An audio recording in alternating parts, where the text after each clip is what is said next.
Dennis, good morning, thank you for being here. Legislative Services, we have Mr. Tani and also Ms. Nota and Mr. Moses here, so welcome, thank you all for being here, we have all of our advisors. At this time, do we have anyone from the judicial branch of the call? No one on the call at this time?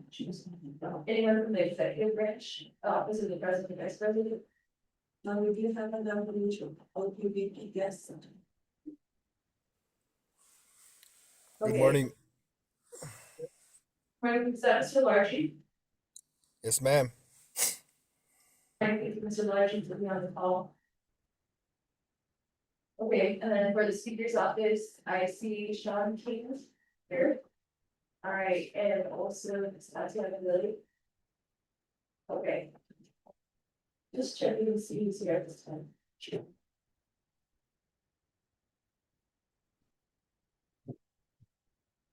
All right, members of the budget, finance committee, reviewing on the call, and this knows that you let us know that one more member joins. And I'll also let the members know online if anyone comes into the conference. You're on, all right, thank you, Ms. Mesa. Okay, let's start with the word of prayer, and then after we go to prayer, do we have? Was it Department of Health? It's true, Department of Health, none of them are. They do not. No, we think everyone thinks that they staff. Okay, have you contacted them and asked them to send a report? Okay, and then we do have our deputy division director from Division of Human Resources, Division of Human Resources. Ms. Benali here. Is there anyone else from the division? Oh, sorry, Ms. Baker, let's see. Thank you, Ms. Baker, for being here. Ms. Baker, this is just a written report. Did you have that over? Yeah. I'm checking the report today on the agenda. Did you read on that? Yes. Okay, it's just a written report. But I think you're just here in case you have questions there, yeah. Okay. And then was that sent out to the written report? Okay, members of the committee, just want to make you aware of what's in your emails. We do have the written report from the Division of Human Resources or IDP as a report. And Ms. Dota is also emailing out amendments of the proposed legislation. Is that correct?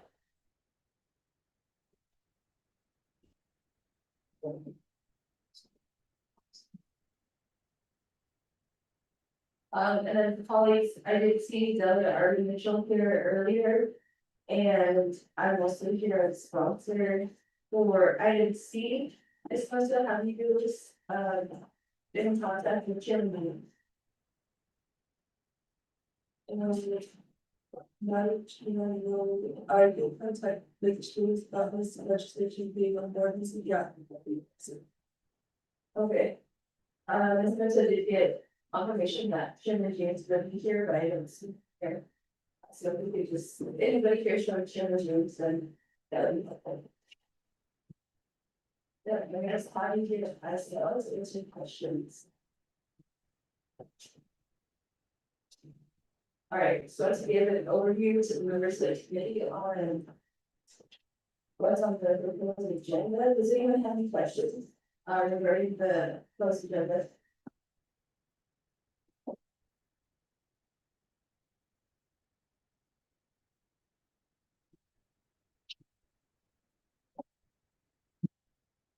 Okay, if not at this time, I'll say a word of prayer and then we'll see where we are at it. So we all get bow and heads.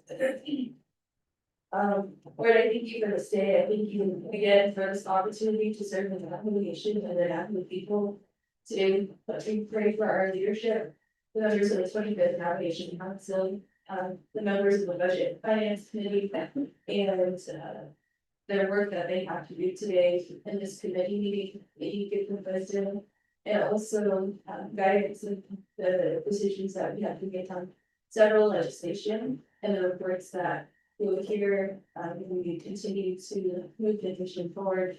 I also pray for a speaker and her family. We continue to watch over them. And, guide her as well, and as she guides the council. I pray for, the president and the vice president and their business as they, do their work today. I pray for their leadership and the executive branch and how they're going to continue to move services forward for the people. I also pray for the chief justice and the justices across the nation as they are, as many cases are before them, that they need to make decisions regarding the laws that we have passed. And, I pray for their wisdom and the decisions that they have to make. Lord, I pray for today's meeting, and may you continue to help us move forward in the broader discussions with ARCLA, EVERA, also the procurement and how we budget for the future of our people's money. And we continue to put our people first and also keep that light in mind when we're considering good decisions. And I very these, I also think our staff, Lord, they continue to help each and every one of the members of this committee. And also the Tony Foundation Council, ensure that we're able to prepare a committee meeting to take action on items, and also they help us in day-to-day activities that help us prepare for the future. Get our staff's blessings upon them as they continue to find love and also direction in their work that they do for the legislative branch and at large. And Lord, I guess we just okay. Any more members of the health? No more members, and then to the Department of Health response to. Department of Health is not responded, and it's just here.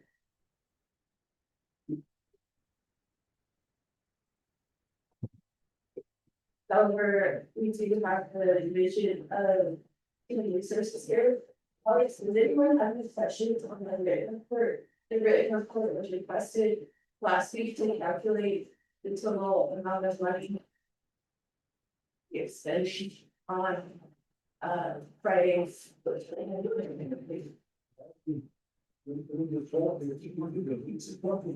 have delegate Northern PK who just walked in. Those that are you ready for it? Yes, sir. Oh, it's also here. Oh, they don't walk this together. All right, so they're good. Virtual does you like it. Move forward again. We're all the virtual people. I'm calling, they're waiting for you. And we're here at 10:30.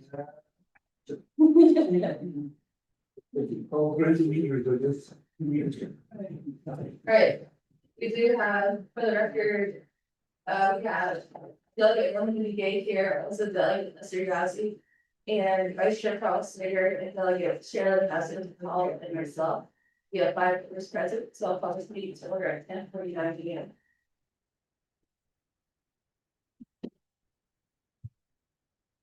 Members of the Budget and Finance Committee, here on item 3, for even adopting the agenda, and so that introduction of the proposed agenda to the. Yes, thank you, Madam Chair. This is a proposed agenda for the Budget and Finance Committee, which we get done on the council, ratifying meeting March 3rd, 2026. Share the thoughts. This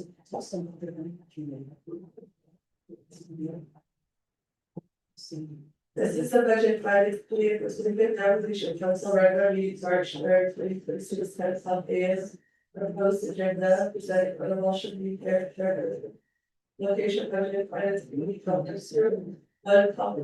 Is in order, no problem, no patients, who recognize and visiting officials, review the agenda. Or review it in Dr. One, state, federal association, 6 regular meetings. 5 speaker reports, they report on the balance of public health, current expenditure rates, contracts with security. Risk assessment project. If other proposals related to the CEO -43-245, including 5,624,605 in the citizens of funds to the Commission of Aging and long-term care support for the Young Senior Citizen Center.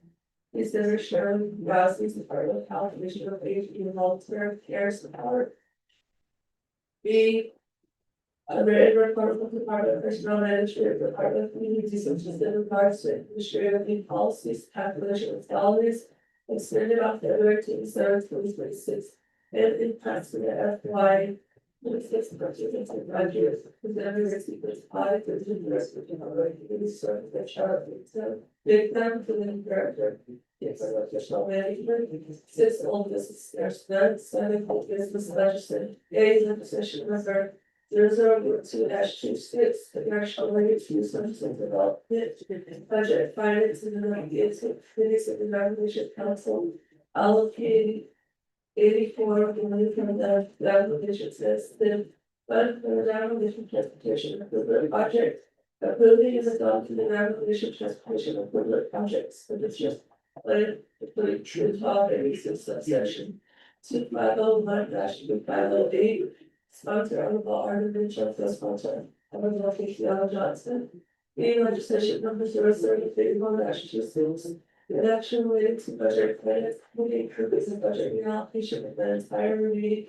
And appropriating funds for the Department of Justice. Next house litigation fund balance. Business unit number 801000. To the Office of Legislative Counsel, business unit number 101007, sponsor of the should be parish. See legislation number 003-26. In action related to how we contribute to human services and budget finance committees. Executive performance audit of the navigation food distribution program. And approving the navigation food distribution program for direct action. Sponsor of this RJ state person meeting announcements to the jury. Madam Chair.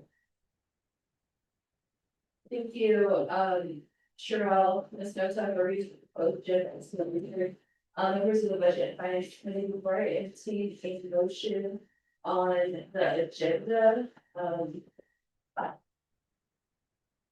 want the committee to first hear from the controller regarding report E. Report E is a written report from the Division of Human Resources. And Sean McCabe, in the memo, it's alluding to the, they need assistance from the Office of the Controller to calculate the total need. Mr. Controller, could be, I'd like to hear a response from you, if you also, I don't know if you believe that Division of Human Resources could calculate that on their own. But I also want the committee to know if this report is contingent on you, and it may be referred to another time. So Sean, could you respond to that?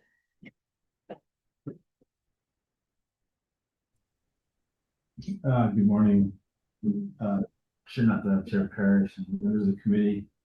I didn't receive the report up front, so I don't really know what it's referring to, but I guess to answer your question, they need my help calculating the leave balances. Is that what the issue is? So the written report says the Office of the Controller would be the appropriate authority to provide. And this was addressed directly to the Division of Human Resources. To take care of all of the salaries of the navigation. So now they're pointing the figures back to you, saying, oh, this need to be the months to calculate this. However, I don't know if you believe that the Division of Human Resources can calculate this on their own. I don't know your professional opinion on that. Thank you, Chair. Unless I'm misunderstanding something, and again, I didn't get the written report, so I don't know what they're alluding to, but I would imagine those are numbers that they could get, but certainly we could assist if that's what's needed.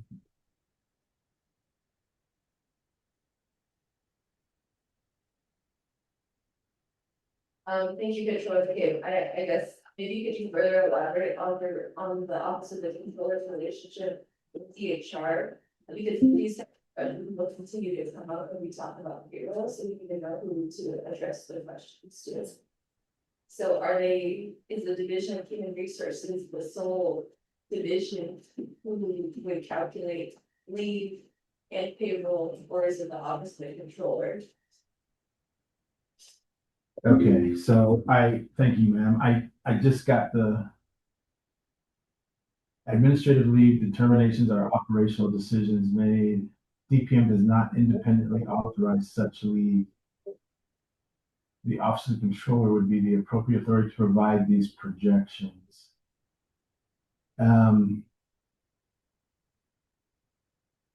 Yeah, I'm not sure what projections we're referring. Let's see. Because, well, unless I'm wrong, administrative leave policy is set by DPM/DHR. I think we know the historical balances, but as far as projecting, I guess what are they asking us to do?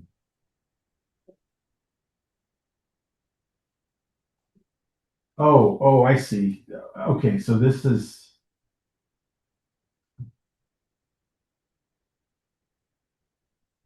having to do with, okay, let me see. All right, okay. This is having to do with admin leave on recently granted.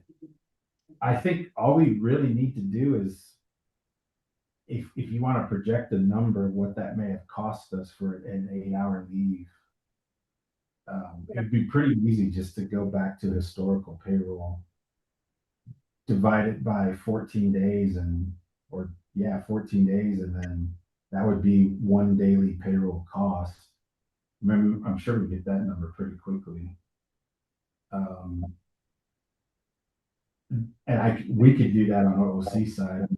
DPM could do it as well, but I mean, we could probably just look back to the payroll before, figure out what that 2-week pay period's overall gross payroll was, divide it by 14 days, and that would give you an idea of what one day would cost, or an 8-hour admin. But basically, you're dependent on the information, to do that calculation, you're dependent on information from the Division of Human Resources, is that correct? You have no additional information that would hinder them from doing the calculation by itself. Yeah, I mean, I'm sorry, yes, Madam Chair, thank you. I think that's information within payroll and DPM and DHR. So I don't think it needs to be dependent on us, but we can get it if that's what the community wants. Okay, I just want to make that clarification, because this was a request directly to the Division of Human Resources, and in their memo back, they referring back to Office of the Controller. So for the committee's sake regarding the agenda, to me, that sounds like an incomplete report or item B. But I'll give some time for the division to respond, to explain a little bit about the thinking there. Before the committee makes the determination on whether to delete, defer, or add that report to this agenda. Mistakes done, Ms. Patty, would you like to respond?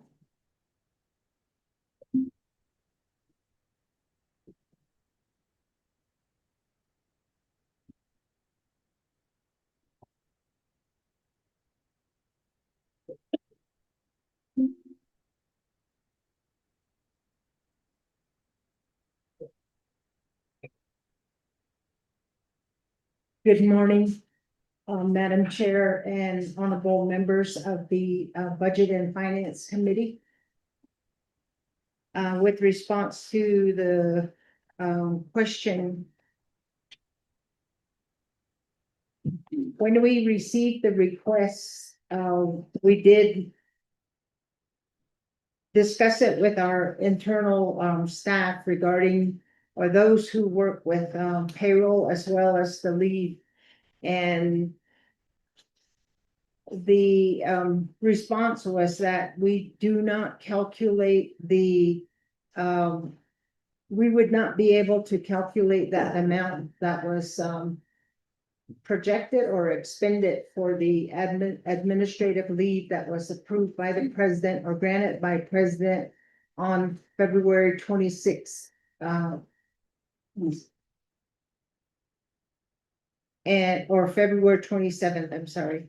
So, what we did was, our team member, Mr. Sosi, he, responded to the email request from me, and he said he was going to refer that to, Rob Willie with the Office of the Controller. And, so we were waiting for a response from Rob. I did reach out to him, but he wasn't available to, for me to speak with. So what we wanted their assistance with was to calculate, the total, compensation for that, day that was, granted as, administrative leave. So, historically, DPM has never, done calculations for administrative leave for a single day, but we, as far back as I can remember, maybe about 15 years ago, when we were looking at possibly converting to a paid time off, we did request for a report to determine how much it would cost to for administrative leave, or how much we had paid for administrative leave at that time. So we can coordinate with Mr. Controller, Sean McCabe, and to get a projection or an estimated cost for that day. However, there were still a lot of employees that did not take the administrative leave, so that one will probably have to consult with some of the divisions on how many of their employees also worked during that day. Thank you. All right, thank you, Ms. Toddy. The controller has also stated in response to the committee's questions is that it's not that the calculations are not dependent on the office of the controller, meaning that the division of human resources as a department of personal management should be capable of doing this on their own. So I don't know if you're depending on Sean McCabe to be your calculator, but it sounds like you already have the information available to you. So if you're going to break it out and say, these employees didn't do it, or these employees did, that'd be great. Or if you just want to do an estimate of the entire, branch that was impacted by that. And I asked, and this is why it's important, is because when we budget for the FY27 budget, we need to know what policies need to be improved upon, regarding vacancies, and also regarding, people that are in those positions. Because we want to make sure that, if we're going to invest in our staff, invest in making sure that it's adequate funding for their positions, that we're also getting that return as a nation. And ultimately, we're not serving the Navajo government, we're serving the Navajo people. So the Navajo people need to know where their money's going. They need to know how payroll is being spent and what services are being hindered, because chapter houses are closed on Friday. And that's where direct services are felt.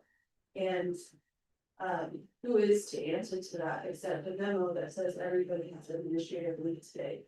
So there are plenty of people that are asking how much money this costs the nation for a 1-day administrative leave. So members of the committee, I would consider this report at this time not complete. So if we're considering the agenda here, if you all would like to defer or delete the second report, item B, to give to the Division of Human Resources and Department of Personnel Management more time. You can do that. So thank you, Ms. Bobby. I think the rest of the memo, I think you did explaining the policy well. It's just the calculation of the primary. Yes. Mr. Willie? Good morning, Madam Chair. This is Robert Willie, Office of the Controller. I've got I'm listening to the question, and if you want real actual numbers as far as which people did take leave, that actually hasn't been entered into the system yet. They're actually doing that now with the timesheets. So we can do an estimation, as the controller said, off of the last payroll, just based upon everyone in the executive branch. But if you want an actual number, that payroll has yet to be run. So that particular day, we right now we just have to estimate it. But if you want the actual number, we have to wait for this next payroll to run to actually segregate that admin leave for executive branch. If that's helpful to you all. Thank you. Thank you, Mr. Lee. That's great. However, again, before you even get that information, Division of Personnel Management and Division of Human Resources already will have that information. I know it's simultaneous because of our financial system, but I'm just saying that Division of Human Resources, we have a director who is seeking confirmation and some staff that are, this is their job to do. Office of the Controller also has plenty of other duties as well, so I appreciate your help.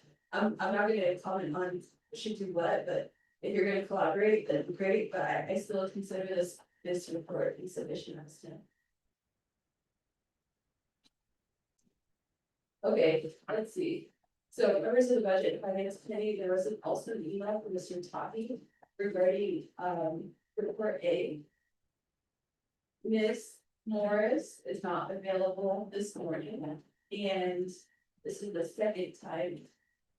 Third time or second time? Third time, she has not responded to the request. And she's pointing fingers at Mr. Thomas Cody this morning for an emergency. I don't know how our senior centers are not an emergency at this time. So members of the Budget and Finance Committee, that's further information on report A and B. I would excuse, I'll first do a motion to review the agenda. Anyone want a motion? Motion twice. Let's go get Leslie Cassie. Second. Second by Norman Gay. Alex, Vice Chair Sayers, you have a motion? Thanks. I'll lower my hand. I would suggest deleting item C, since it sounds like, or C under new business, since the Department of Health is not available to participate in our meetings. So thank you. It's a request to modify.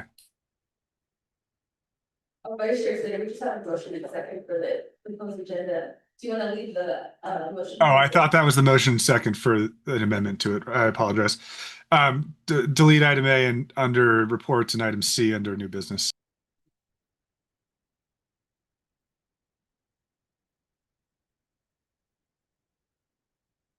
You want to delete, or do you want to defer, or do you want to hear it? Because you can hear the report, then here. Okay, Vice Chair, I'm talking to the delegate from the VA and Delegate Leslie Gasky, as you know, we could also colleagues hear report A and then table it, and then hear at the next meeting. If you want to hold that as a place marker, at least for the first report. What's wrong with you? Just delete it altogether. What do you want to do?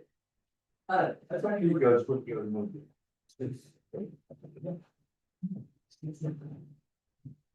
We just wanted to put the report, but they feel that nothing, can different to it. Because if you leave it on the agenda and you table it, it'll be on the record that it's tabled, and you can say why it's being tabled. Okay, we can do that. You wanna do that? So Yeah. Vice Chair Slater, I think there's a request to modify for A, so leave it on, and then Delegate Norman BA is gonna table that report. Okay, I consent to the modification. And then item B, the report there, it didn't have the total number. However, that written report also, it stated the policies they were following, which was one of those requests. However, the other request was to calculate the entire amount, and that's not complete yet, so. So should I can modify my motion to defer it to the next meeting when the calculation is complete, since they're still inputting that into the system. next month. We won't be on the next weekend for the open. Like this, it's gonna be the next payroll, Yeah, so that means we're gonna be in. 13th, right? vice chair Sanders should say. But after that, we can have it on, I don't know if it's have that, we put the payroll on 13th, I think. I'm also gonna ask if next committee fixes it, if they're moving our March 13th, meeting, 17th. 17th meeting all the way to the 31st. Because that's the date we have to get the projection to the future.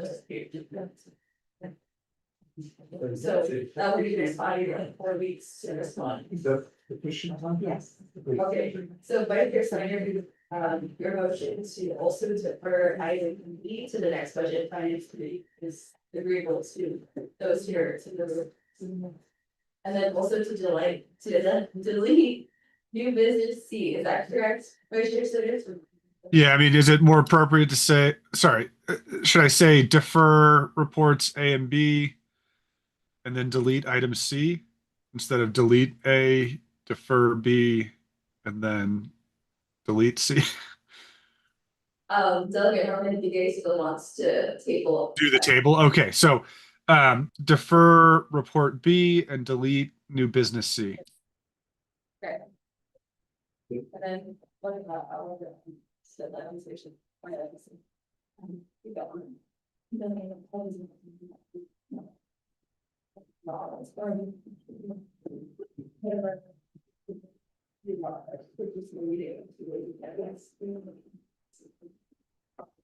Vice Chair Slater, okay, so your motion right now is to delete.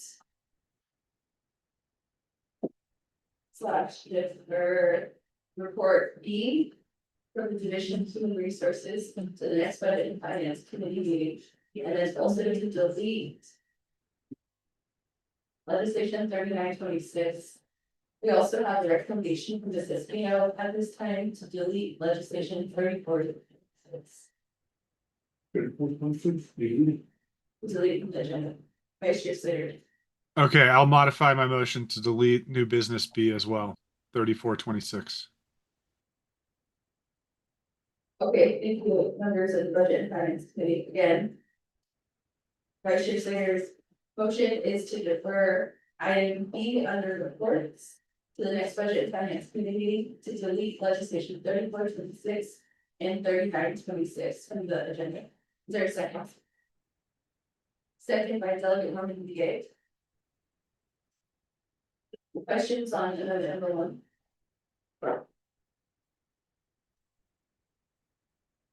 Hearing none, we'll go to a vote on amendment number 1. Vice Chair Crosslater, how do you vote? Green, Delegate Shannon Gaskin has voted. Green.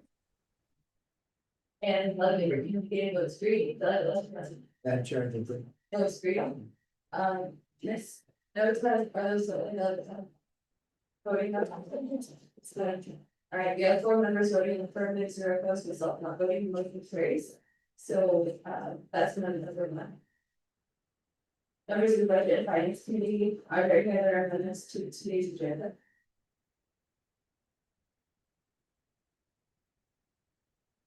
Hearing none, we'll go to a final vote on the main motion.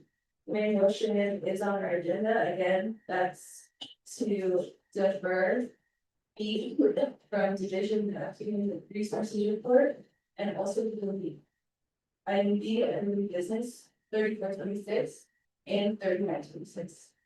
All right, let's vote. We delegate on the day, how do you vote? Green. Let's be asking how you vote. Vote green, delegate Shannon Hassan, how do you vote? Right, green. Vice Chairman Crosslater, how do you vote? green, Votes green. We have 4 members voting in affirmative, 0 members opposed. And let's get to it. Never just one conversation today. Motion carries. So, how do you, we'll see at the end of the month. I'll have a discussion with the committee about moving our budget and finance committee, likely we're gonna move it at the end of the month. Okay. So it coincides with the budget season. All right, All right, thank you. Thank you. All right, members of the committee, We're back on our agenda. We are on journals. And journals were sent out on Wednesday, so. Is it? Okay. Journals were sent out yesterday for February 7th, including the last week and motion to adopt their journal. So, we have a second. Journals. Motion. Second. Okay, so let's do that. All right, great. Any questions or comments? All right, hearing none, Doug, how do you vote? Three. Doug, Shirley, how do you vote? Three. Doug, Shirley, how do you vote? Doug, how do you vote? I'll share it with you. That's three, and Vice Chairman Russ. Agreed. Okay, we have board members voting on affirmative, all voter excuse, and not voting, the motion carries. We are receiving reports. Item A, report from the navigation Department of Health on current expenditures, contract and procurement, risk assessment on projects and other proposals related to amending CO 4354 by including $5,624,605 from the CSN fund to the navigation division of aging and long-term care support for the Rima senior centers, centers. This is supposed to say other senior centers as well. And that's from Ms. Sherilyn Hazy. First call for Ms. Sherilyn Hazy. Second call for Ms. Sherilyn Hazy. Third call for Ms. Sherilyn Hazy. Ms. Sherilyn Hazy is not here to report on its expenditures, but CO 24. Colleagues in their motion to take action on this legislation. I mean, report, sorry, take action on this report.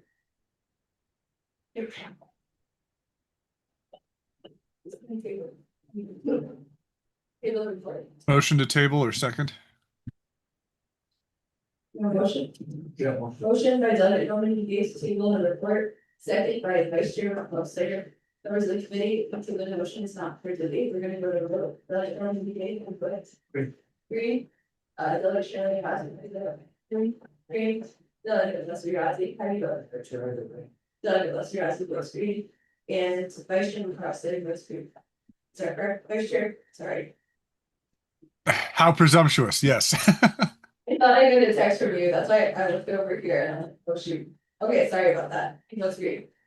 We have 4 members voting in the affirmative, 1 member excuse herself not voting, motion carries for table report. Members of the budget and finance committee, we have deferred the report from addition to community sources. Now we are on new business and we are on first item, which is sponsored by Delegate Arvin Mitchell. So welcome Delegate Arvin Mitchell, but that's 126. Is that other? Is it marketing? It's not. I'm telling you.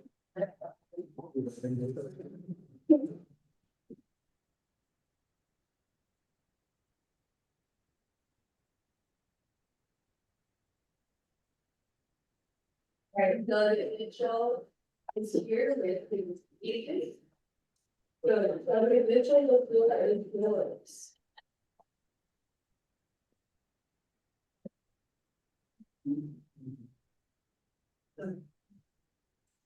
Thank you. Under Kevin, I get call I guess meant for the record. Delegate Mitchell. The legislation 001226 could only adopt the if I have Mr. Patero as an agent, and then also other Navajo Department of Transportation as agents, so that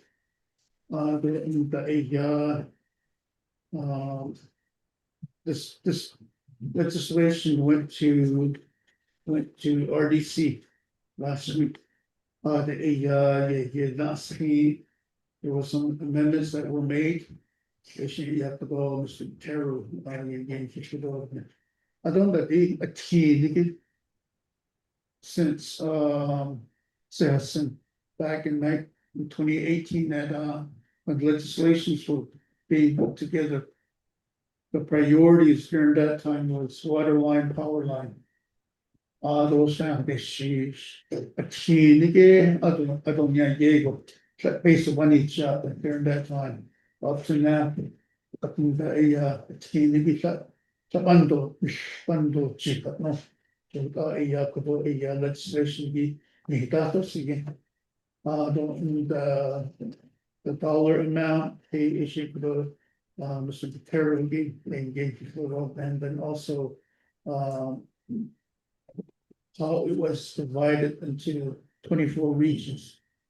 Although one of the things that I, stated in my email a while back, when this legislation was first introduced, it's a, there's project listed attached. If you want to do amendment to your projects, you're welcome to do those amendments as we're going through the legislative process. I did that email. So based on that, TCB, RDC did some amendments to their projects. The Budget and Finance Committee, if you want to do some amendments to your projects, you're welcome to do those amendments as long as you stay within the 3.5 million. And then work with Department of Transportation here in finalizing those dollars amount, then also the scope of work on those projects that you want to amend. If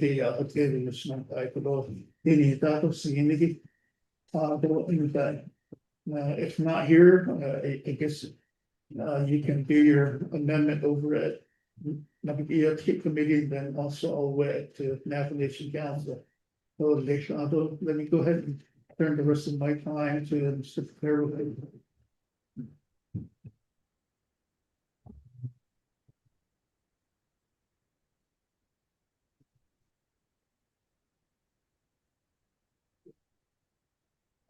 Madam Chair, members of the committee, we are working with,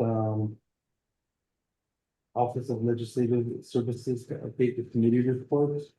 That was generated by the Research and Development Committee. I emailed you on 2 documents, just now. The first one is the committee report mentions an exhibit of a Excel spreadsheet. That one I just emailed to you, and then also an updated exhibit A that incorporated the changes that were at RDC. That one has the heading of Navajo Division of Transportation Expenditure System Expenditure Plan revised 2026 for RDC amendments. So those are the updated listings from the legislation. The total amount still is $84 million. And that's separated by each delegate receiving $3.5 million in projects. So the updated exhibit A that was emailed incorporates the changes that were made by Delegate Shauna Claw, Delegate Lucy Johnson, Delegate Danny Simpson, Delegate George Polk, and Delegate Otto So. So the new exhibit A is emailed to you. So that should give you all of the latest stock project summaries. So altogether, there's 64 projects that are spread across the Navajo Nation. We have been working with Delegate Mitchell and to an extent Delegate James to develop this list. We originally started with one list, which was based on need, and then based on the guidance from Office of Legislative Counsel, that each one of these projects be on the same amount per delegate. So all of that was done and redone.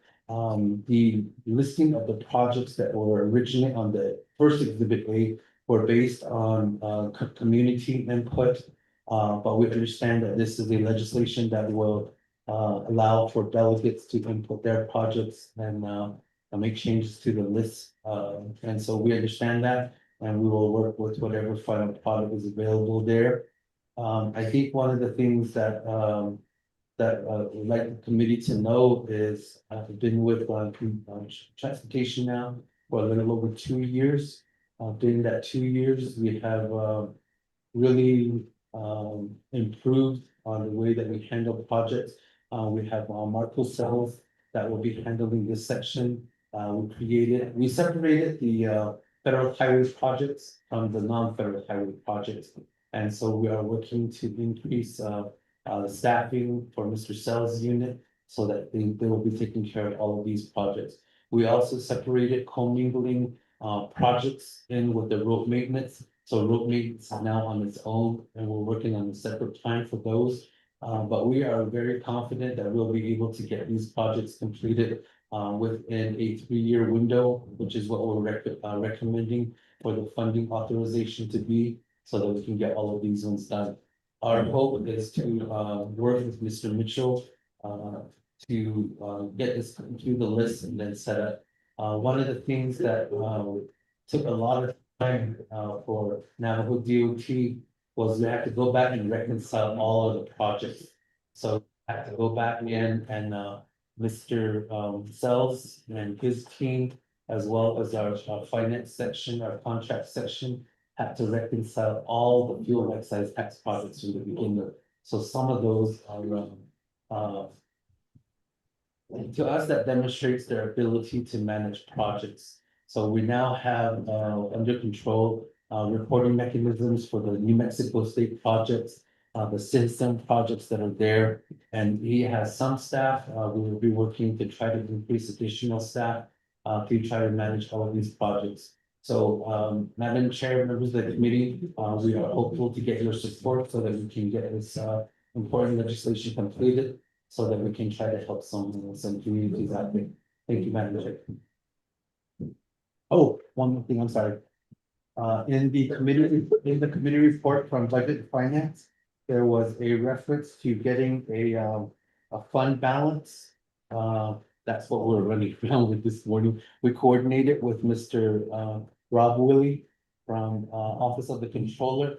In the amendment, it's set to go to OMB, but actually the fund balance is managed by the Controller's Office. So that report is available here, and we want to request to add this as an exhibit to the legislation per the instructions of the Resources and Development Committee as far as the fund balance for the citizen, Madam Chair.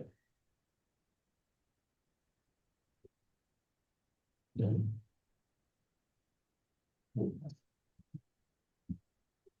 you.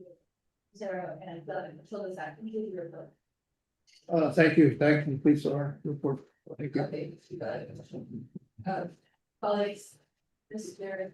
or Mr. Rose just handed out early business protection from the citizen fund, was available as of December 2025. So that's the last one. Colleagues, is there a motion to consider the legislation? And if we're supposed to also that, so that there's colleagues on call. All right, the vice chair said that's also been consent to. Your motion to consider legislation motion by vote and comment to the second by Lady Cluster Nancy. Any questions on legislation following this? Good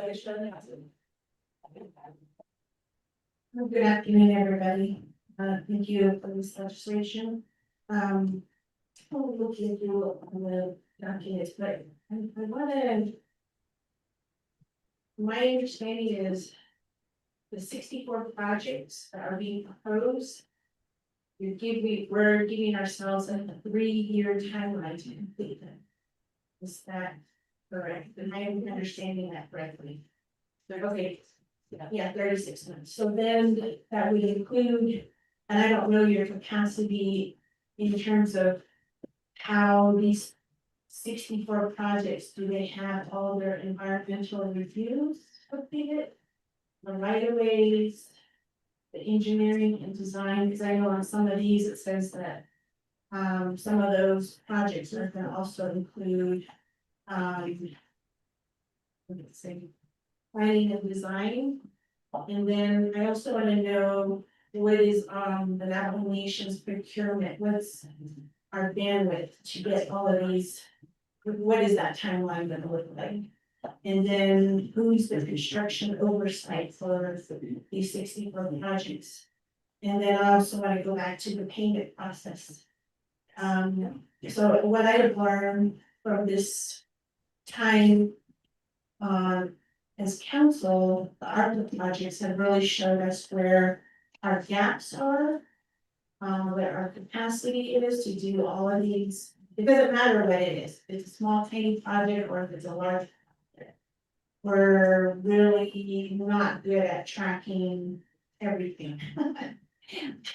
And I do understand that this pot of funding, and every time we go to chapters, every election season, we tend to have promises, we use this as our promise to say we're gonna do this. And it becomes a campaign asset, which never goes anywhere. And so I wanna just make sure that how prepared are we to actually implement this? Because when I look at past citizen projects for my area, they haven't been completed, and I think we just have tabled a project for a senior center, and we're trying to ask for, you know, what is happening with funding? You know, how are you gonna do this project differently? If you're given the 84 million, how are you gonna make sure to ensure that all of this is done within 3 years? Because if it gets approved, you know, the next council that comes on, they're going to be, okay, what, you know, what's being done with my roads? And everybody's gonna be coming to you, that it becomes, political, because then it's like, okay, I want mine done, what do I need to do to make sure that I get on the line, into the line first, so that I, you know, first in line to get this done. So you know, I know this is needed, but they need some additional information on, you know, what that plan is gonna look like. Because this to me would be kind of like our study again. And I know we probably don't have a lot of, the same kind of stringent documentation, but these right of ways, the funding, the construction oversight, how is that going to be implemented as you move this project forward when it gets completed? What does that timeline look like? The other thing is, I'm noticing on my list, I have 3 chapters. It would be on the list, and we have our Navajo appropriation bill that's coming up, you know, for elections. If that gets approved, Greasewood will no longer be in my delegate region. And so I would want to remove Greasewood from this list as well. Because they would no longer be in my delegate for the time that this funding would go through. So I'd have to either bring on another chapter and switch them out. So that would be something that I need some time to look into, making sure that I get done. So those are kind of my comments and my questions at this time. Thank you. Yeah.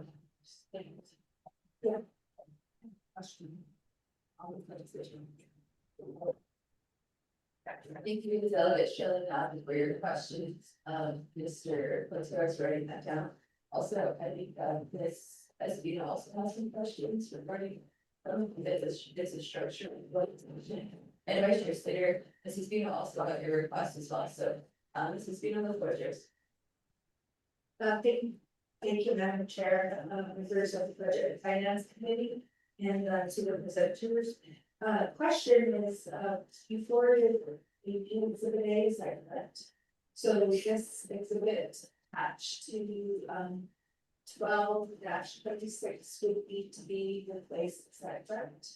Okay, so there needs to be an amendment for that as well. And then looking at the email I just received from Delegate Carl Slater. I'm hoping that what sent me is from the new exhibit A. If not, I'll just send me another email so that you know. So that's my question so far, so I'll need to do it in the next to, switch out the exhibits. Yes. Thank you, since we not only goes to Mr. Taki. Regarding the committee report, Mr. Taki, Mr. Fitzgerald here is saying that the exhibit A needs to be updated and sent it out. For the committee report there, and I also don't know it. It's common to develop and recommend for the research and development committee. This the Office of Legislative Services that we got jump for updated exhibit A. Madam Chairman of the Budget Finance Committee, I did receive the updated exhibit A from Mr. Botero. He did send it at 11:16 a.m. I did share that updated exhibit with the Budget Finance Committee and staff. For the Budget Finance Committee, unfortunately for the Resource and Development Committee, they didn't attach the updated exhibit A that was supposed to be attached to the resolution. Along with the Chimney chapter resolution that was mentioned by Delegate Honorable Claw. So those what we're working on right now by RDC staff to make sure that those are also attached to the committee reports. And our committee reports will go on top of theirs. So be ready for the update committee when these are all updated. So your question, it's documented. As they on the other plan. It says at the very end, it says as shown in the Excel spreadsheet. It's just very on doing. Yeah, you need to do that. And that's what this is. That's what this is, right? Yeah, the ones I just. And now we can have a new one. So there's, yeah. Yeah. Okay, so I will be here another time to help you. For that, because it looks like we're going to create, like, oh, she still has not. Paper, no, that's a Tom century. Okay, so it is. It's an Excel, it's not even labeled. It's not even labeled. Actually, it's a bit paid. It's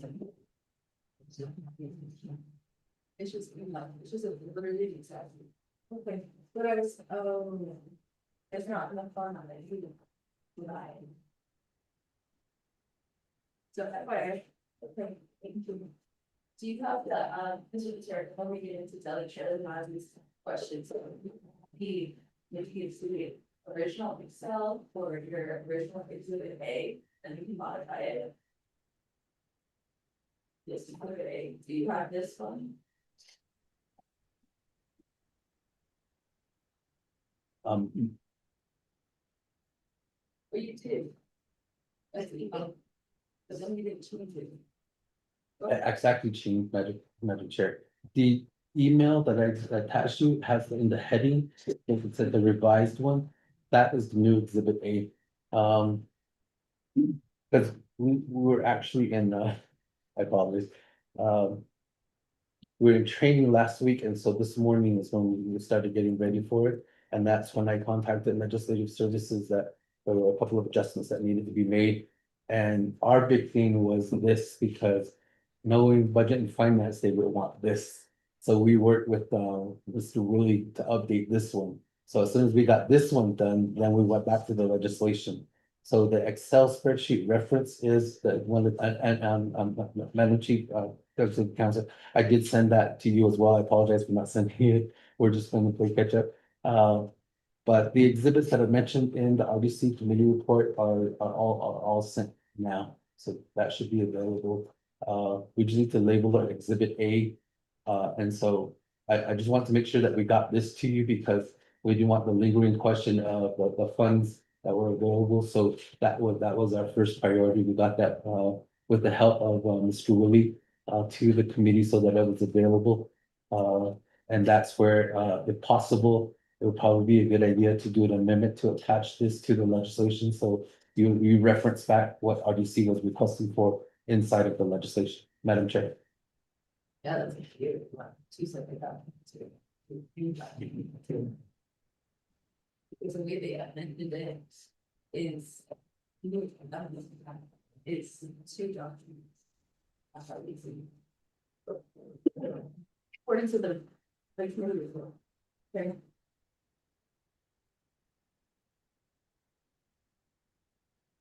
Okay, let's go ahead.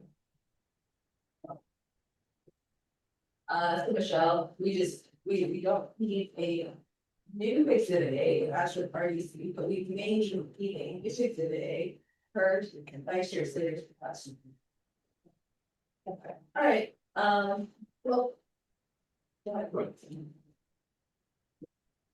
For vice chair Slater's request, I was going to do that amendment. Just amending the exhibit A under his section to the judge's requested. And then, my understanding is that there's a new exhibit A, so they needed to be switched that. No, it's just that the time that the RDC voted on it, it wasn't updated. Okay, so he just emailed it, it's okay, so that's already, yeah, okay. So now we feel needed exhibit A as of the amendment that's sort of done this legal. Yeah, it's just OLS didn't attach the push down itself to this, right? But that's because they didn't get it till just now. Okay. Will there be any other amendments to the spreadsheet? Okay, let me see, we do have questions on the floor, I just want to remind you to make, raise your hand if you would like to amend your. Let's see, I think I should, are we gonna amend it too? Let's have a question on. Maybe I should ask that question first.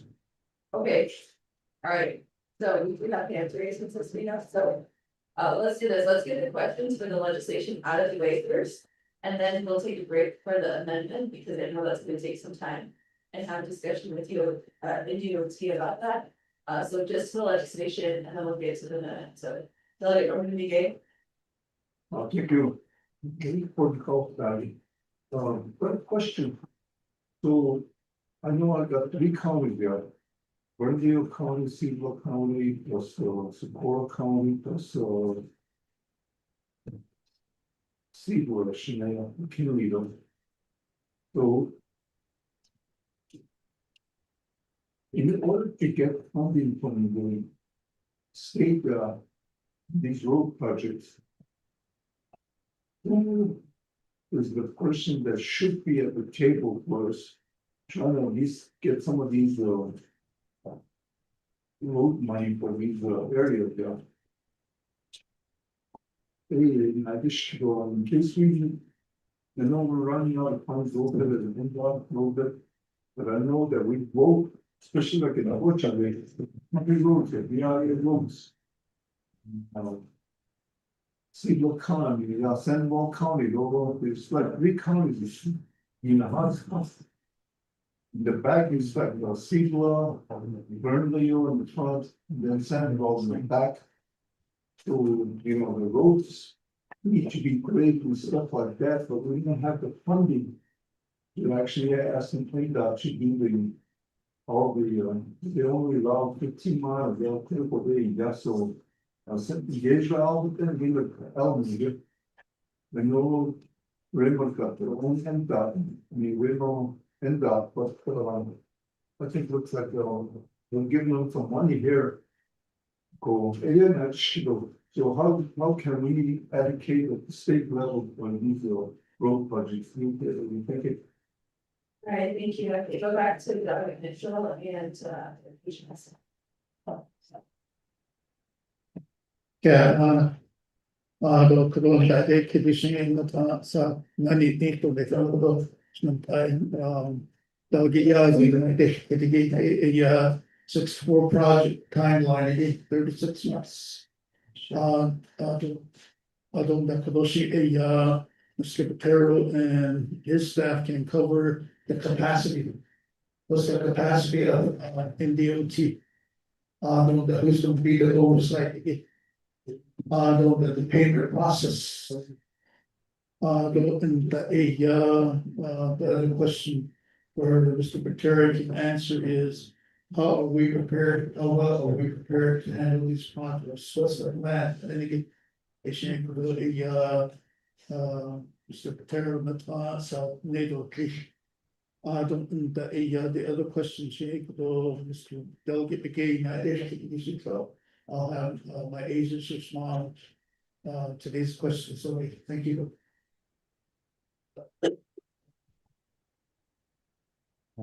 Madam Chair, members of the committee, Delegate Yazzie, on your question, question. On the first one, one of the things when I came back to DOT was trying to understand where it was and when I was there and when I came back. One of the things that the previous people in my position did was they set up IDIQ contracts. However, we ran into a slight issue with it, and so we rebid all of those ones back out for the non-federal highway. So we worked in conjunction with the Department of Justice. Catherine Bozowski guided us through that process. We are now ready. We issued award letters to multiple contracts. We separated into two distinct areas. One is compliance, because we wanted to open it up for Navajo contractors that are able to do that kind of work. The other one was design and construction management. So we separated into two different things. We now have contractors that are available to simplify the process. So each project doesn't have to necessarily go out for a RFQ, because we pre-qualify those contractors.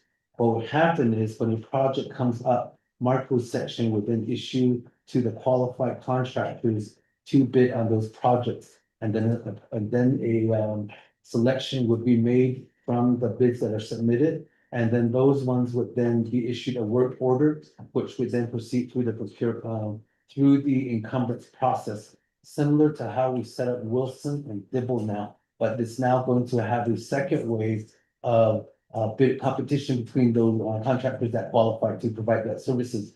The difference between this system and the old system was the old system segregated it by area. But when you look at it, there's a section in the agreement with Federal Highway of open and competitive bidding. So the new process does comply with the open and competitive bidding. So the concepts that apply to the federal highway now also apply to the non-federal highway. So those contracts are all in place. So all of the projects that have compliance questions, that have design questions, all of these contractors, we have now set up a mechanism to do that. Still remain competitive, but shortcut the entire process. And so we're very appreciative to the guidance that we received as far as making sure that that process was completed. We've completed it for non-federal highway. Now we will be going there and doing that whole process for the federal highway projects. So there'll be actually 4 groups of contractors for each of the projects, because each of them has a slight variation on the implementation of those ones. So that should help set it up. So if you look at exhibit A and you look at column D, which is the phase, that tells you the type of project that it's going to be.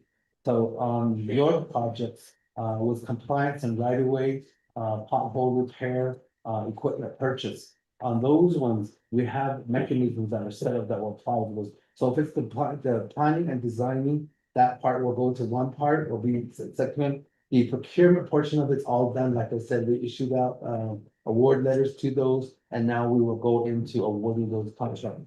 I don't normally our federal highway work orders from the time that the process is completed, negotiations of the final process, all of those things are done.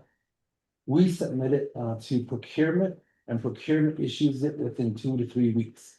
So there is no long process of trying to award a contract.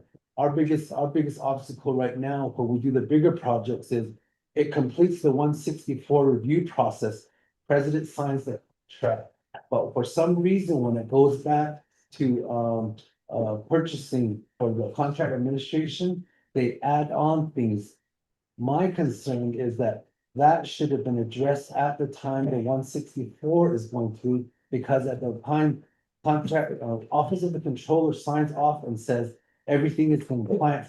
At President signed,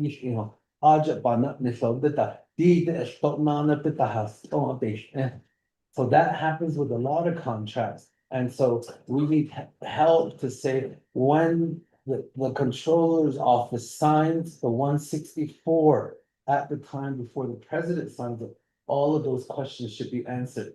We had an agreement that was signed by president on November 4 or 5, we're still waiting for a contract number to be issued for that from procurement. So at the time that 164 went through, the controller's office signed it and said it was legally sufficient. They want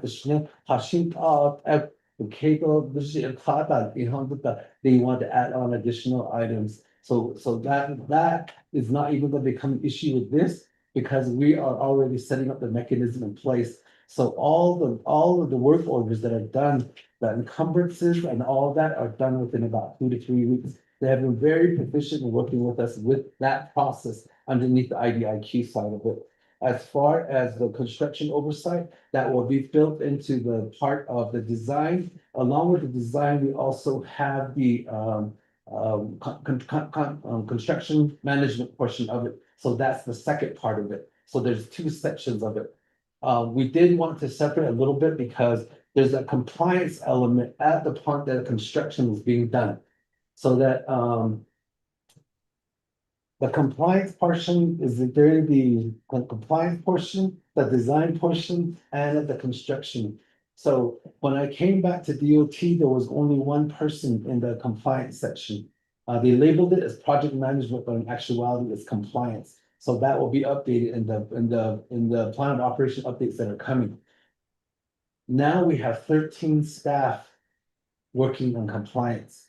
The reason that we're able now to get more of the federal highway contracts in place is because they were contracting everything out. So these guys do everything from working with the regulatory authority to get paperwork through, all the way to actually monitoring the projects as they're in construction. So like the Nahoso project, we had our archaeologists and environmental people out there. So rather than issuing a task order and holding up the whole project to have the compliance in there, we now have in-house capacity. Our hope is that we can work with this council, with both budget and finance and the health and human resources to up the pay for those. Because the pay that we're giving our people and the pay that we're giving the consultants for the same work is much higher. So we need to keep those people on staff and pay them what they're worth. And so that's the difficulty of it. So we have capacity as far as the compliance portion of it, both in the compliance, in the original compliance and at the construction phase when compliance needs to be there. And all of that was headed by our deputy division director and also Engineer Owens, who's the supervisor for the compliance section. So I don't have any issue with that. As far as payments, one of the things that when I came back to DOT, the first thing that we looked at was internal structures, and one of them was payment.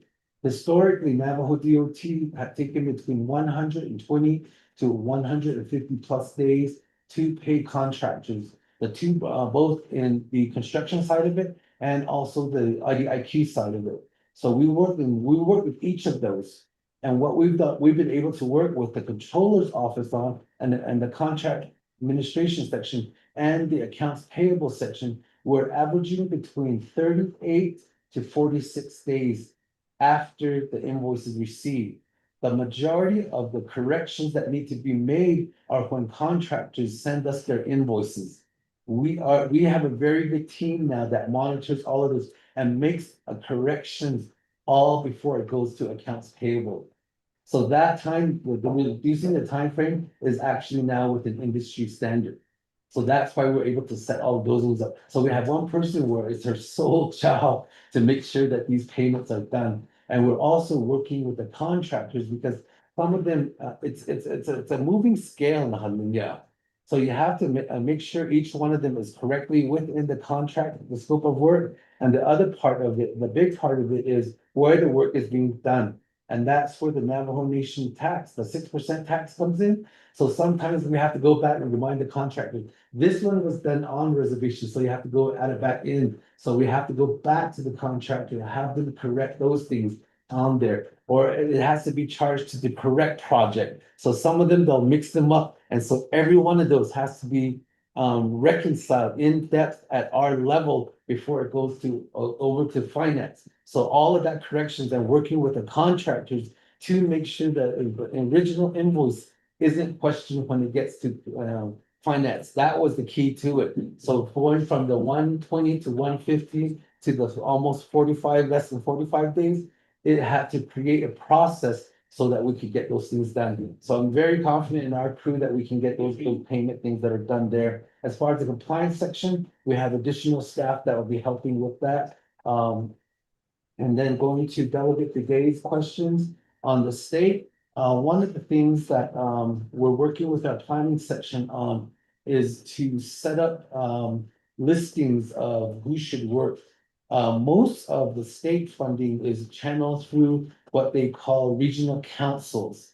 You have the Northwest Council, you have the Gallup Council. Each of those is the kind of like the feeder for the funding that's on the other side. So when I came back to DOT, there weren't that many planners. We're one planner away from having a planner for all of the Navajo Nation. When I got there, there were only 2 or 3 planners, and now we have everybody in there. You're very fortunate to have Regina Martinez with yours because she does a really bang up job with the Eastern Agency representatives. She was also working with Representative of Beta. A lot of the stuff that happened this past year, she coordinated with him. So that's the planning section that will have get all of that very done.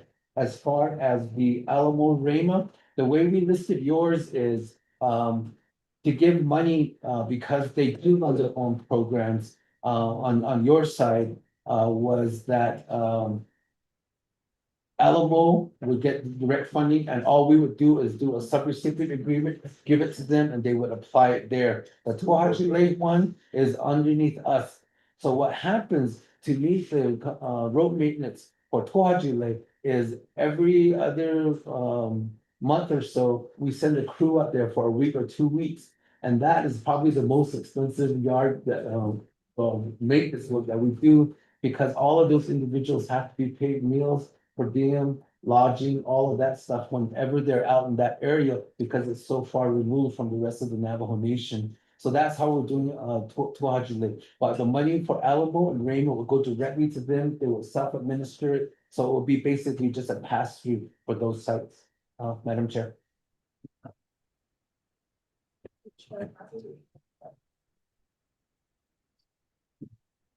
I'll remember that. I'm very sick of budget, I believe this is not up the questions of the legislation. Delegate must be asking.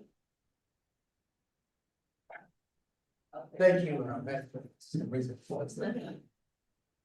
thank you, Madam Chair, if I could, I could go, okay, I'm going the initial, their agents, Mr. Patel, Mr. Stells, the whole budget and finance committee and our staff that are here now, is a group. Thank you so much for joining us today.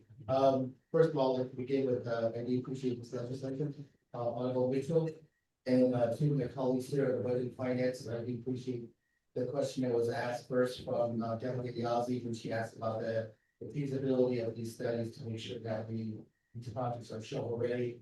And the other question that I also, which I will also add on to, is was asked by Honorable Bernie Gay as far as the coordination at the state level with New Mexico. So my question is, first of all, these projects, I'm hoping that it is feasible to complete these within 36 months. I will be reviewing my projects that have been allocated or have been proposed. I do have questions regarding state funding. Because right now, for one of my projects, there is a shortfall for road improvements. We did ask for that funding from the state, but we have not gotten permanent whether they're going to be funded for this project or if you're going to reauthorize this project for $900,000 for one way. The other question that I also had is the travel infrastructure fund for the state of New Mexico expiration is March 13th. Doesn't really give us a whole lot, but things like road equipment purchases and acquisitions, those could possibly be evaluated to see if we can apply funding from the state to make those purchases. Because I do have another road that I do have in mind that has been needing some attention, which I can go ahead and coordinate with your staff to see how well we have gone. Because we have done some work with McKinley County. as far as right of ways, of which these projects that have right of ways. We can address those and then coordinate that effort to ensure that these roads, that are listed on here are ready for the allocation of perspective. And I do support one project that is on here, thank you, I appreciate that, but the other two, I'd like some more, a little bit more consultation, possible, and maybe on the project, the scope of work, and then, I believe that is all okay, we'll everything. These project managers, we mentioned that Ms. Virginia Martinez is assigned to Eastern Agencies. She can be the project lead for, everything in Eastern Agency, so yeah, she came back with the plans, we very good manager.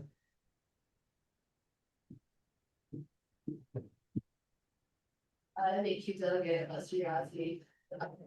Delegate Mitchell and Mr. Patero, maybe we can just, if you want to get into the details. And a little bit when we take a break for that amendment discussion, we can do that, and then just answer the question regarding the management.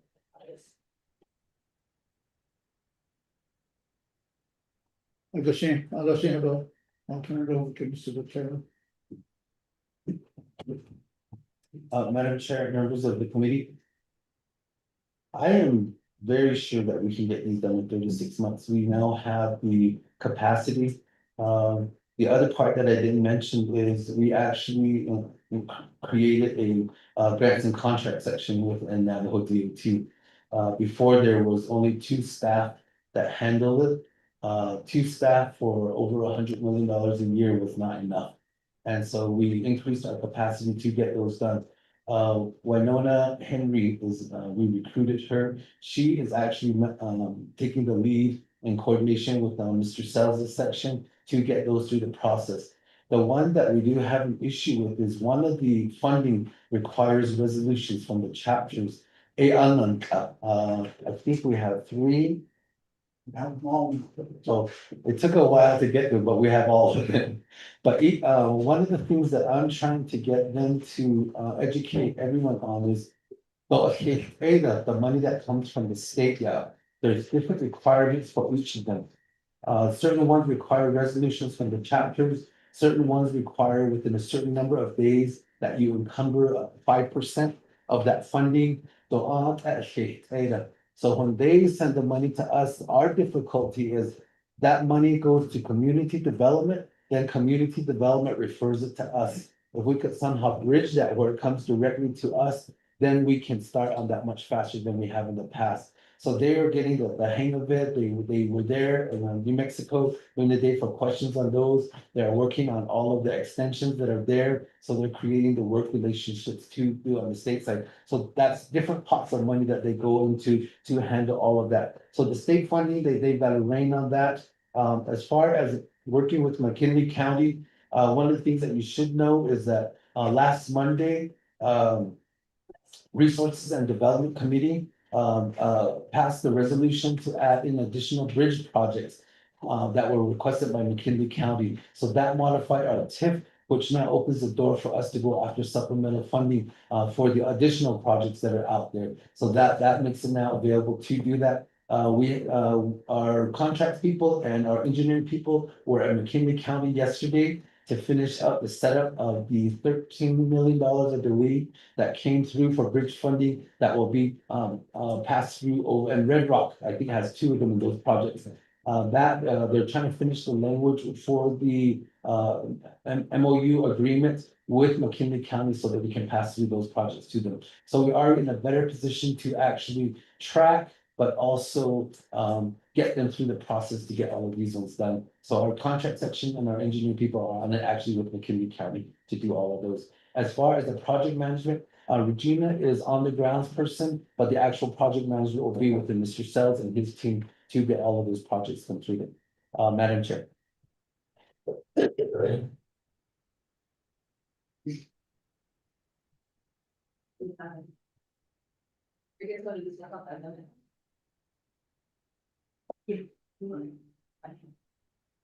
Okay, thank you, members of the Budget and Finance Committee.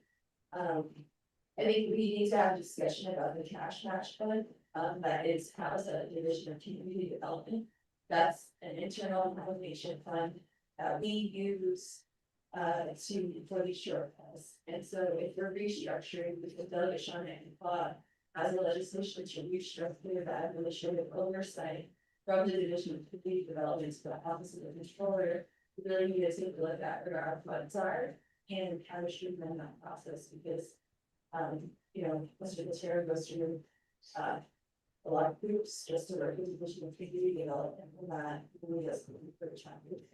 That also is kind of state meeting, so that section 11, the budget instruction manual, really need to take into consideration the administrative oversight where that moving going. So, members of the committee, let's take a short recess. So, have control of the quick recess this program. Control McCabe, I know you wanted to respond to his delegation and Matthew's questions, so the floor is yours to go to the group.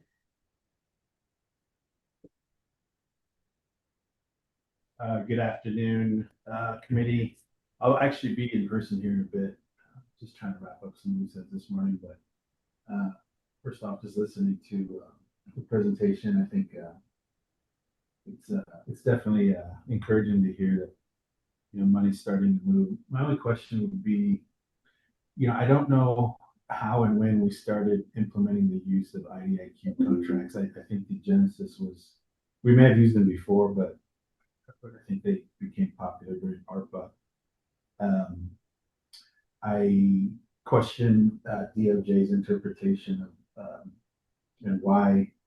I guess we don't need to discuss it, I guess, on here, but my question then would be, were the IDIQs, how were those solicited? Were those under RFP? Or were they, I guess I have very little knowledge of the IDIQs that Mr. Platero was talking about. And certainly I don't know if OOC then had a hand in the procurement of the IDIQ. Maybe we did, but I'm just not aware of it. So maybe that's something we could have answered, you know, for the record. Or Control McCabe, your audience a little muffled. I think you're asking questions regarding procurement. Maybe another way to look at this is that today, we actually have a meeting, Office of the Controller, myself, Department of Justice, and Office of Legislation also procures that. Maybe in there, we can raise language where an external procurement contract that the IDIQ still has to abide by certain regulations regardless. Or maybe reporting and documentation to the office, because that's a legal, but we've seen in the Edinburgh that has caused a major amount of risk when divisions of the parties put a middleman in the procurement process. My recommendation, but could you restate your questions back to the sponsor? And speak up a little bit. It was a little muffled. We're trying to, maybe if we turn the air off again. There's like there's a bed running, so controller can restate those questions.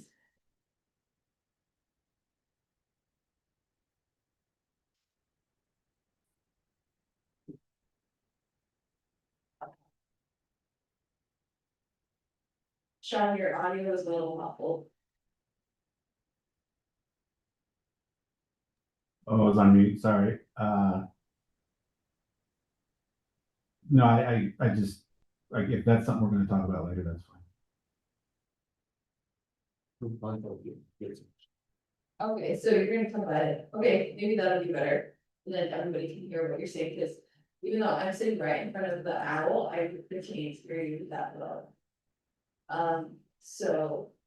All right, members of the committee, we're gonna adjust the thermostat in here. I just, most like the air, just. That's nice. Okay, members of the committee, let's take a hour break. I don't know if that's how long it's gonna take. 45 minutes? 30 minutes. All of us. Okay. 30 minutes. Oh, okay. Vice Chair Slater, the committee will take a recess for 45 minutes, to make adjustments to your amendment, so we will come back at 12. I'll just make it even 50 minutes, so we'll come back at 1 p.m.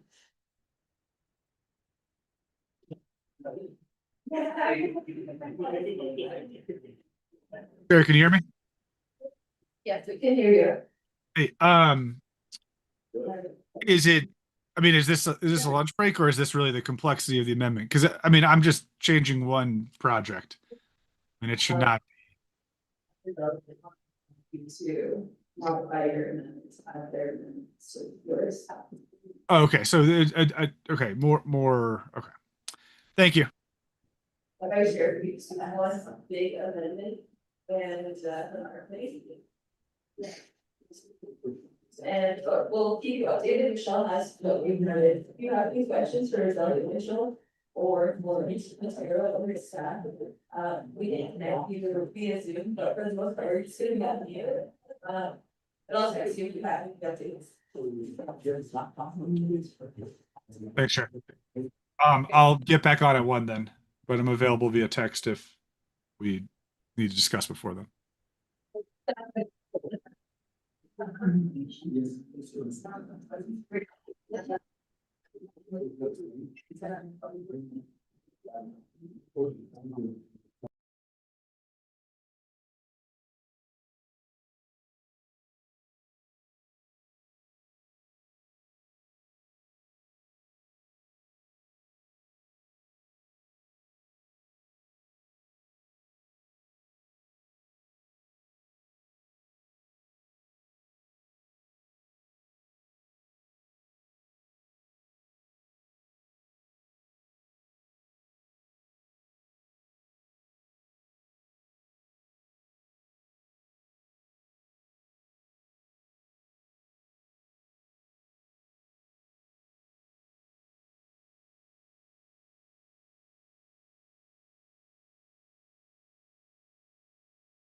All right, good afternoon, everyone. It's 12:58.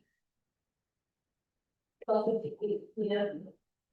And the budget finance committee, we said it was about at 1 p.m. And right now we do have a forum of vice chair Sanders and health. All right, so on the call.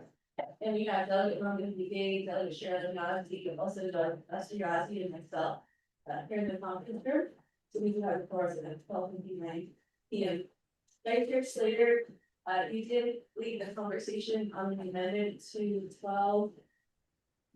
To 12:26. 12:26. Vice Chair Slater, that amendment was sent out by Ms. Espino at 12:57. Do you concur with the language in that amendment? So I can also have staff read that out loud for you. Yeah, I mean, for item 1, amend exhibit A 49.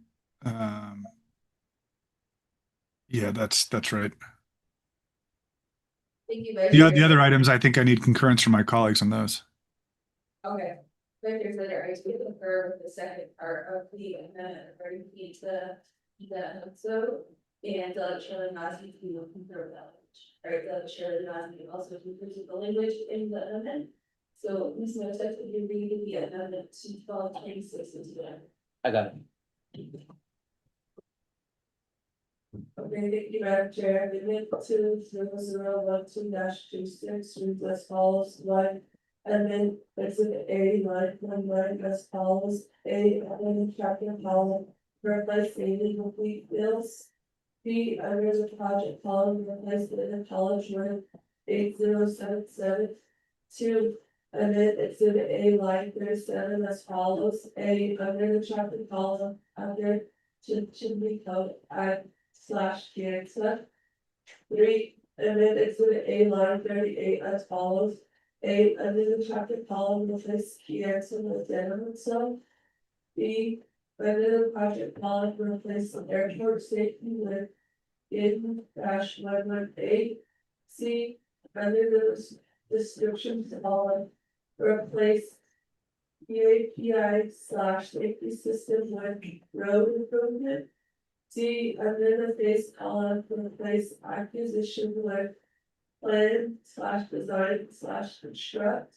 4, amend exhibit A by striking line/row 39 in its entirety. 5, amend exhibit A line 59 as follows: A, under the chapter column, replace research with delegate region. B, under the project column, replace inline 003 bridge with delegate region. C, under the description column, replace compliance/road with Calabar design. D, under the face column, replace planning with plan/design/installation. 6, remember licensing paragraph section for missing existing necessary inappropriate the opposite legislative services and the opposite legislative council are hereby authorized to make technical edits to this legislation and exhibits to the accountable substance, including this legislation. This amendment shall supersede the consistent language contained in the other community or council amendment, which language shall be conformed to the intent by language of the submitted. Madam Chair. Thank you, Ms. Notes, for reading the proposal amendment. All these are second to number 1. Second, by Delegate Roman Begay. Any questions to amendment number 1? Any call for questions? Hearing none, let's go to roll call vote. Delegate Roman Begay votes 3, Delegate Shannon Hudson 3, votes 3, Delegate Esterhazy votes 3. Consider and vote. Green? Votes 3 to 4 members voted affirmative, not reversed, using self not voting, the motion carries on the 1. Colleagues, is there any more discussion on legislation 12:26? One more, Delegate Shannon. Thank you again. My last question is going to be, how you're going to communicate with, delegates and then the chapters where these projects are going to be, performed and completed. Just so everybody's on the same page, how would you do that? I want to know Because sometimes when we have projects, we don't know where things are at, how they're progressing. How would you do that communication? Thank you. Thank you, Delegate Shirley Nasty. We'll go back to respond to the Delegate Mitchell. Thank you. Anko na date to get Yazzie. Kishney Kadol, the communication plan. I'll have Sir Botero respond to that. Madam Chair, members of the committee, we are almost done, setting up a online portal system that will track all the projects with the Navajo DOT. The system will be set up with, Wilson and Company, will be housed on our server, and all the updates, both, from contractors and from project managers will be updated on that. The system will then allow, people to receive notifications, by text or email that will let you know that there are updates to those project things. So we're trying to automate the process. Part of the reason for that is when we bring consultants to provide updates in person, they are actually charging us the consultant rate. So we want to make it simplified so that they can do it all online and upload as much information that we can publicly. Will all be available on each of those individual projects. Our hope is that we will have that system in place by July of this year. So once that's in place, then and then any project that's out there, you'll be able to click on it and say, I want to be notified when there's updates to these individual reports. So it'll be an automated process using notification through either text or email. Madam Chair.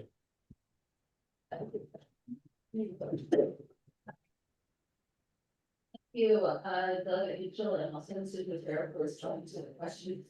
Members of the committee, are there any further questions for 1226? Second call for questions. Third call. All right, hearing none, we do have the motion on the floor as amended. Colleagues, we go to a final vote on the legislation. Delegate Harmon beginning to screen. Delegate Shirley Nelson, screen. Vote screening. Delegate Buster Yazzie, had got in charge. Votes and Vice Chairman Nelson and vote. Green, Vote screening. We have 4 members voting related to oppose and self not voting. 1 member excused. The motion carries on 1226. Thank you, colleagues. Thank you, Delegate Mitchell.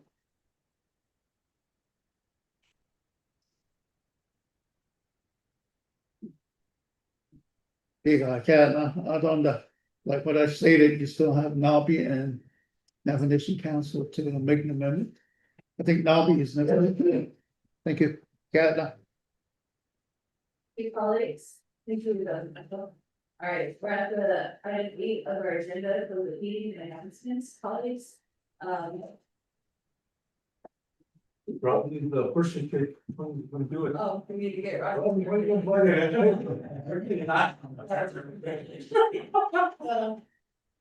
Colleagues, our next budget and finance committee meeting is scheduled for March 17th. I just want to make the committee aware that we're going to have a RPAC meeting, the retirement plan admission committee meeting on Monday, March 9th to 7th, so legislation I hope will be available for the committee's action by the 17th. We could have a meeting that day if you want, or we can consolidate meetings to March 31st, which is the deadline for the controller to provide the suggestions to us. We are asking those of the FY 27 budget. 31st. Are you okay with consolidating it all together on the 7th or on March 10th? Yeah, March 31st. Yeah. We'll have a regular meeting on 31st, but I also asked if it could be available for some leadership meetings on Tuesdays at about the same time, so we can discuss the budget. What are we doing? Leadership meetings was. So we just want to make the public announcement that we're going to move our Vice Chair Slater, or Brian announcement. Vice Chair Slater, do you also, are you agreeable with that recommendation? I couldn't quite make it out over the background noise, but is having only the 31st in lieu of a meeting in 2 weeks, or help me understand that? Yes, Yeah, so we replaced the March 17th meeting with the March 31st meeting. Yes, but we hopefully will have a N12 groundbreaking if NDOT, if they're still in the room, keeps up their work. So I might be a little bit late to the meeting, but I could call in on my way in. Yes, I'm open to that. Thank you.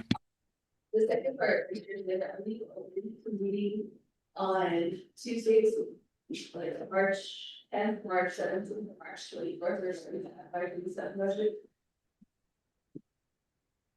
Via leadership meetings.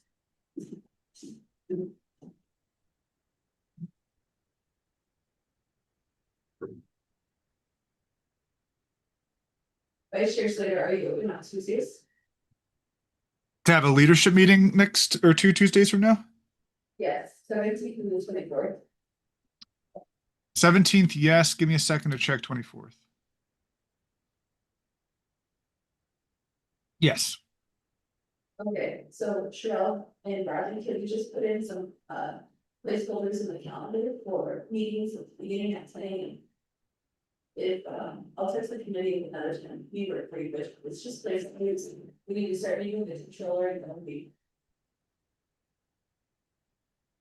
If any changes, we'll have a placeholder in case we need a regular meeting for any legislation.